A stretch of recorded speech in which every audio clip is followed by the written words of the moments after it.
tous et à toutes. Aujourd'hui,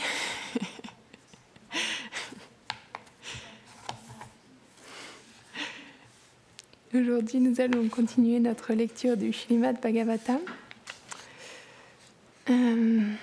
Nous en sommes au premier chapitre du 3e chant, c'est bien ça, verset 28. Avant de parler, je demande les bénédictions de mon maître spirituel, de Srila Prabhupada, de toute l'affiliation spirituelle et de tous les dévots assemblés pour pouvoir glorifier Krishna aujourd'hui.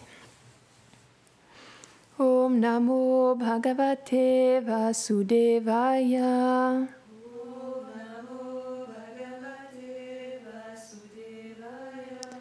Om Namo Bhagavate Vasudevaya.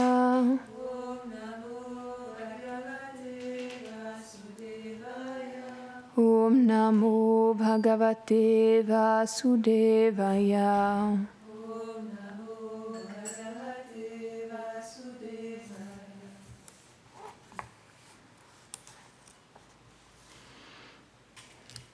Kaschit Varuta Dipatir Yadunam Pradyumnaste Sukham Angavira Yam Rukmini Bhagavato Bilebhe Aradhya Vipran Smaramadi Sarge. Traduction. Ô Uddhava, l'héroïque Pradyumna, le commandant en chef de l'armée Yadu, va-t-il bien? Il était Cupidon dans sa naissance précédente. Il est maintenant né du Seigneur Krishna et de Rukmini, laquelle avait reçu les bénédictions des Brahmanas. Commentaire. Selon Srila Vishwanath Chakravarti Thakur, Vidura ne pose pas cette question dans un ordre correct. Dans sa vie précédente, le chef des armées des Yadu, Pradyumna, était Kamadev, Cupidon. Puisque Kamadev est un demi-dieu et Pradyumna joue le rôle d'un simple humain, cette déclaration est faite comme une prière. Cependant, Kamadev est une expansion de Pradyumna. De nombreuses autres expansions seront décrites plus tard comme Prishni et Sutapa, qui sont des expansions de Vasudev et de Devaki, les parents de Krishna. Cela est rendu manifeste à seule fin de créer l'étonnement dans les divertissements humains du Seigneur. De la même manière, nous ne devons pas prendre les choses à la lettre quand il est dit dans le verset 30 que Jambavati, une épouse de Krishna, a accompli des austérités pour obtenir Kartikeya comme son fils, puisqu'elle et Rukmini sont des manifestations de sa puissance interne. Elles n'ont pas besoin d'accomplir des austérités pour obtenir des demi-dieux comme leur fils.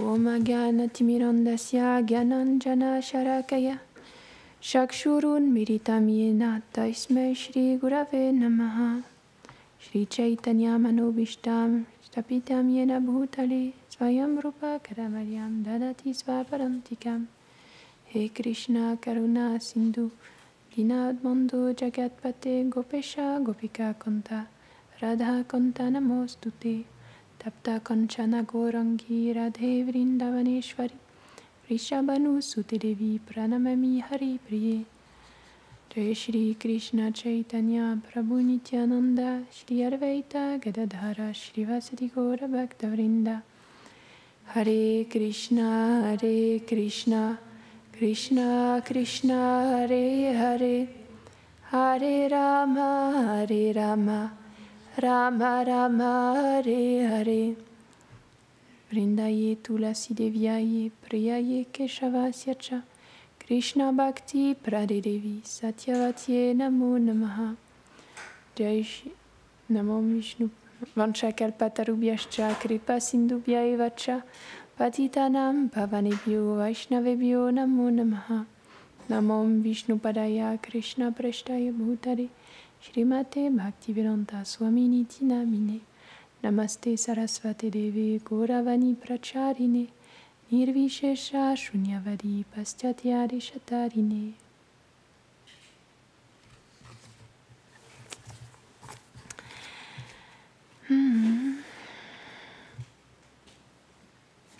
Vidura pose des questions à Uddhava.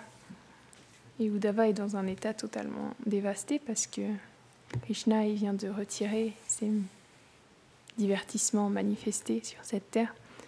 Et dans cette teneur et portée, c'est expliqué comment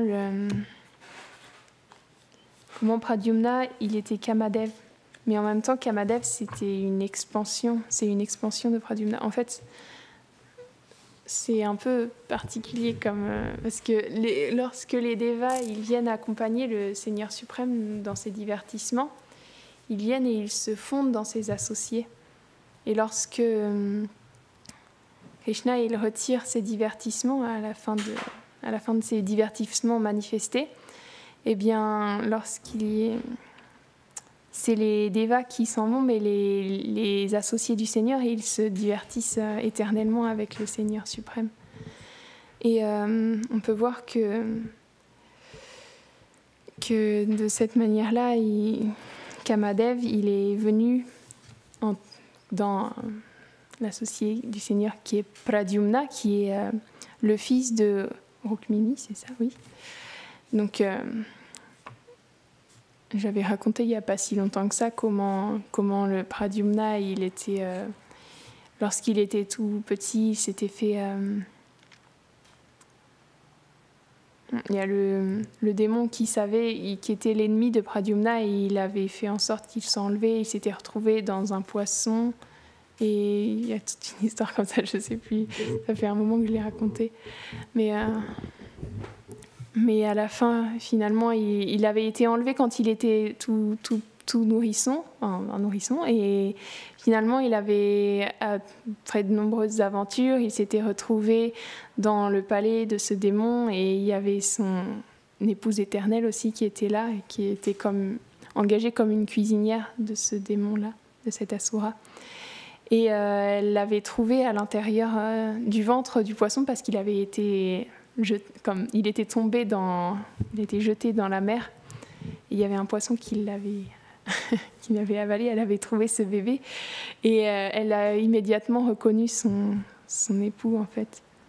Et finalement, de fil en aiguille, il a grandi et ils se sont retrouvés. Elle lui a expliqué qui elle était, etc. Et il a battu ce démon. Il était retourné à Dvarka pour retrouver Krishna et sa mère Rukmini.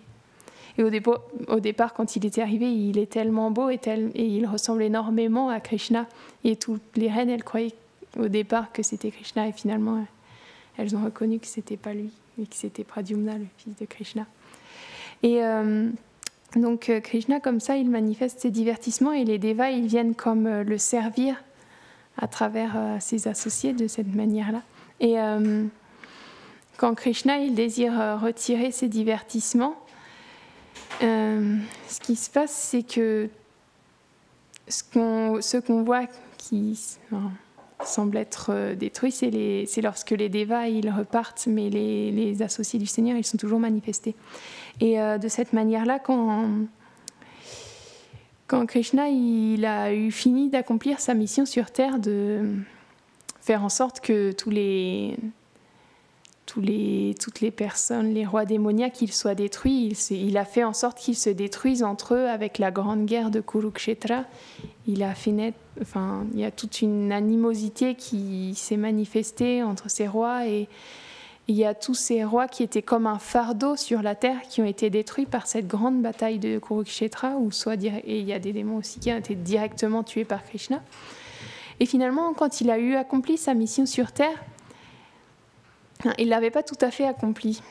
Et il s'est dit qu'à présent que tous les rois démoniaques ils avaient été détruits, il fallait aussi retirer les yadus, parce que les yadus c'était des rois des êtres extrêmement puissants. C'est les Devas c'est les associés de Krishna, et en plus c'est les Devas. C'est des êtres extrêmement puissants qui étaient sur terre, et donc ils étaient aussi comme et ils agissaient comme bon leur semblait. Ils étaient protégés par Krishna, donc rien ne pouvait les arrêter. Et donc ils étaient comme un fardeau sur la terre aussi, d'une certaine manière. Et dans le premier, je sais plus, le premier chant ou au début du Srimad Bhagavatam, c'est décrit qu'ils sont un fardeau sur la terre, oui, en effet, mais que de la même manière qu'une femme, quand elle porte des bijoux qui sont lourds, elle ne va pas se sentir accablée par le poids de ses bijoux. De la même manière, la terre, elle portait les yadus sur elle. Mais il fallait quand même faire des arrangements pour que ces divertissements se terminent. Et ce qui s'est passé, c'est qu'un jour, les jeunes Yadava, il y avait Samba, je ne me rappelle plus, c'est le fils de qui ? Je ne sais plus. Mais c'est les jeunes, les enfants ou les petits-enfants de Krishna, peut-être même. Désolée, je me suis... Il y a beaucoup de monde parmi les Yadava, les associés du Seigneur. C'est difficile de s'y retrouver des fois. Mais un jour, il y a plein de grands brahmanas, de grands sages qui s'étaient réunis dans un lieu saint, dans un lieu de pèlerinage. Et donc, il y avait des sages comme Vishvamitra, Narada Muni, vraiment des très grands sages. Et les jeunes Yadava, ils ont voulu comme jouer un tour aux sages. Et Samba, il s'est déguisé en femme et il a fait comme semblant qu'il attendait un enfant, qu'il était une femme enceinte en fait. Et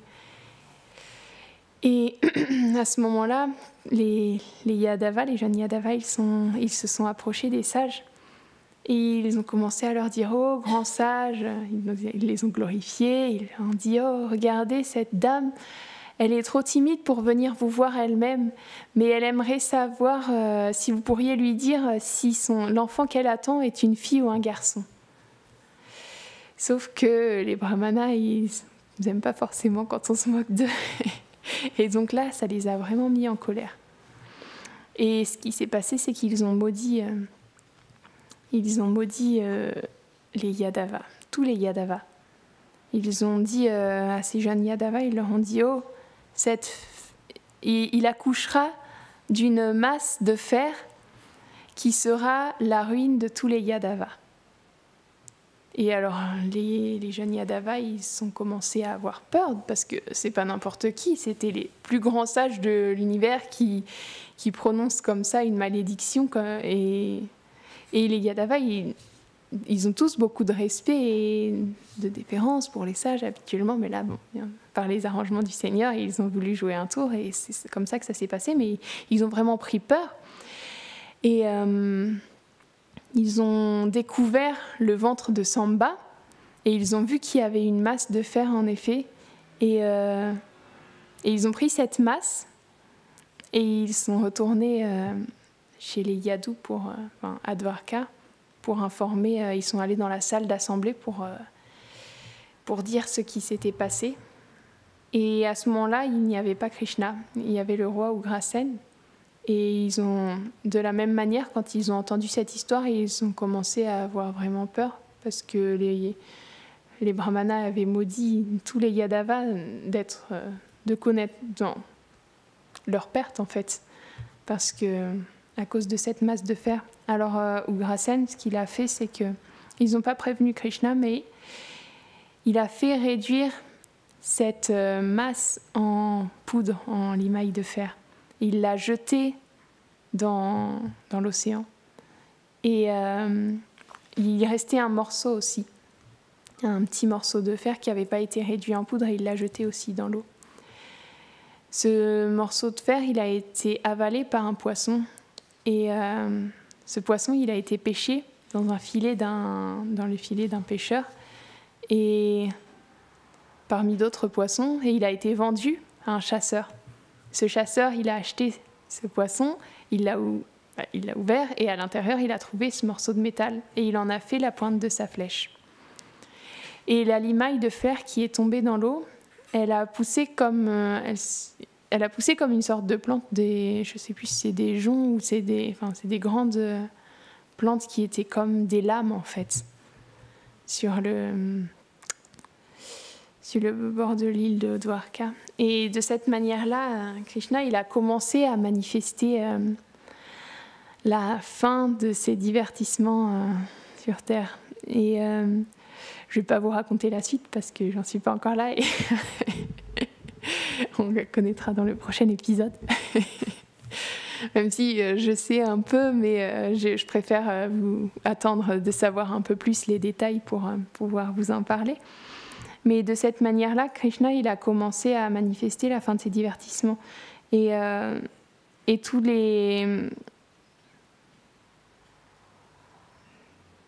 ses associés et tous les devas qui étaient venus, en fait, ils s'apprêtaient à retourner, à retrouver leur position de deva et à quitter le service qu'ils faisaient en tant qu'associés de Krishna. Et c'est intéressant de voir comment Krishna...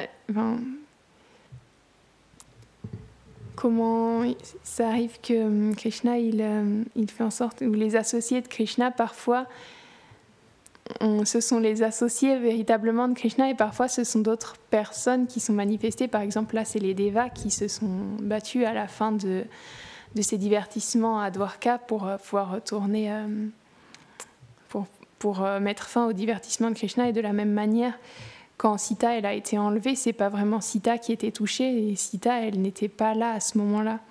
Et c'était simplement une Sita illusoire, parce que Ramachandra il était au courant que Ravan il allait venir enlever Sita, et il a fait en sorte que il a confié son épouse à Agni le Deva du feu, et c'est une Sita illusoire qui est venue pour remplir ce rôle d'être enlevée, d'être touchée par Ravan, parce que l'épouse éternelle du Seigneur, elle ne peut pas être touchée un seul instant par Ravan. Et de cette manière-là, ce qu'on voit dans les divertissements du Seigneur, c'est pas forcément Enfin, si on n'a pas les explications des Vaishnavas, on ne peut pas forcément le comprendre, parce que lorsqu'on regarde les divertissements, on a l'impression que Sita, elle est touchée par Ravan et qu'elle a vécu pendant 1 an auprès de lui. C'est ça, oui. Je sais plus. Je sais plus rien. Mais en fait, c'est pas le cas. Elle n'a pas une seule seconde été enlevée par Ravan, puisqu'elle avait été confiée à Agni et qu'il a retrouvé Sita lorsqu'il a demandé à cette Sita illusoire de prouver sa pureté en rentrant dans les flammes. Et de la même manière, lorsque les Yadavas, à la fin des divertissements de Krishna, ils s'enivrent et ils se battent les uns les autres, il y a comme une sorte de grande bataille qui a lieu entre tous les Yadavas et ils s'entretuent à ce moment-là pour mettre fin à ces divertissements. Ce n'est pas vraiment les Yadavas, c'est les Devas qui sont dans cet état-là et qui manifestent ce divertissement pour mettre fin au divertissement du Seigneur manifesté. Et donc, c'est pour ça que c'est tellement important d'être éclairé par les Vaishnavas qui connaissent la vérité sur les divertissements. Parce que, en tant qu'âme conditionnée, limitée, avec une intelligence limitée, on n'a pas forcément la possibilité de comprendre. On n'a pas la possibilité de comprendre toutes les subtilités des divertissements de Krishna. Et on peut être perplexe des fois face à certaines actions. Mais finalement, Krishna, il reste complètement au-delà des lois de ce monde et il n'est pas touché par les illusions de ce monde, etc. Et de cette même manière-là, Sita, elle ne peut pas être touchée non plus, elle ne peut pas être enlevée, elle ne peut pas être utilisée par une autre personne. C'est simplement la servante de Ramachandra éternellement. Et elle ne peut pas être souillée par qui que ce soit. Donc c'est un divertissement qui fait que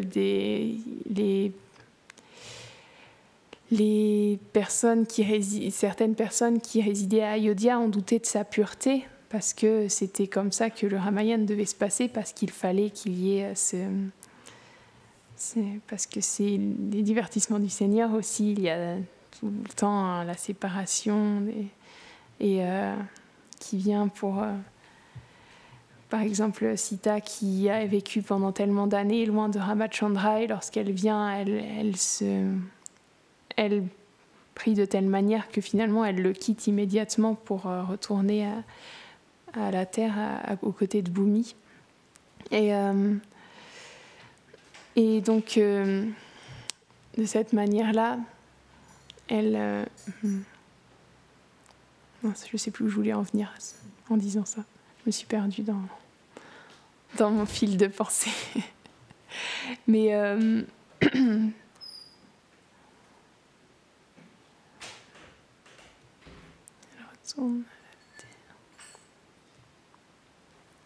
J'ai perdu complètement. C'est pas grave. C'est pas grave. Et oui, donc à ce moment-là, c'était comme un divertissement, mais Krishna, Sita, elle peut jamais être souillée, elle peut jamais être impure, elle peut jamais être touchée et elle peut jamais méditer sur qui que ce soit d'autre que son Seigneur adorable Ramachandra.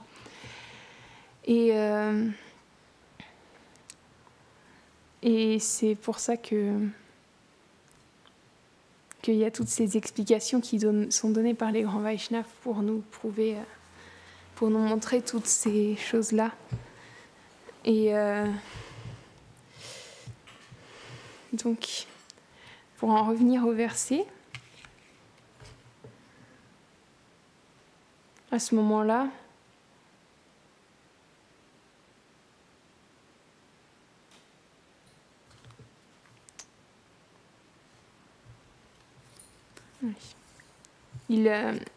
dans la teneur est portée, Vishwanath Chakravarti Thakur, chez la Vishwanath Chakravarti Thakur, il fait un parallèle il parle de la même manière que Pradyumna. C'était pas vraiment Kamadev, mais Kamadev est une expansion de Pradyumna, et de la même manière, c'est pas que Vasudev et Devaki, ils sont Prishni et Sutapa, mais c'est Prishni et Sutapa qui sont des expansions de Vasudev et Devaki et qui se fondent en eux après avoir fait des austérités dans leur vie précédente pour pouvoir obtenir le Seigneur suprême comme leur enfant. Ils se fondent dans Vasudev et Devaki pour pouvoir avoir cette relation avec le Seigneur. Et donc...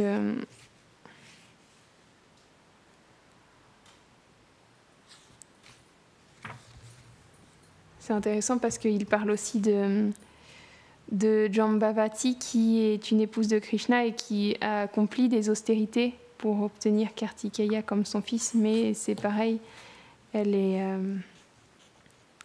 n'a pas besoin d'obtenir, parce que elle n'a pas besoin de... C'est une expansion de Srimati Radharani, c'est une expansion de... c'est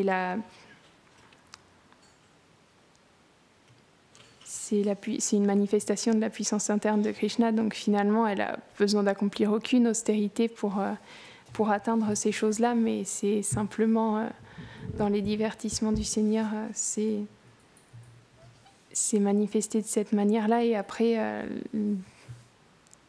celle qui a fait des austérités pour obtenir Kartikeya comme son fils, elle se fond de la même manière dans Jambavati quand elle vient pour les divertissements de Krishna.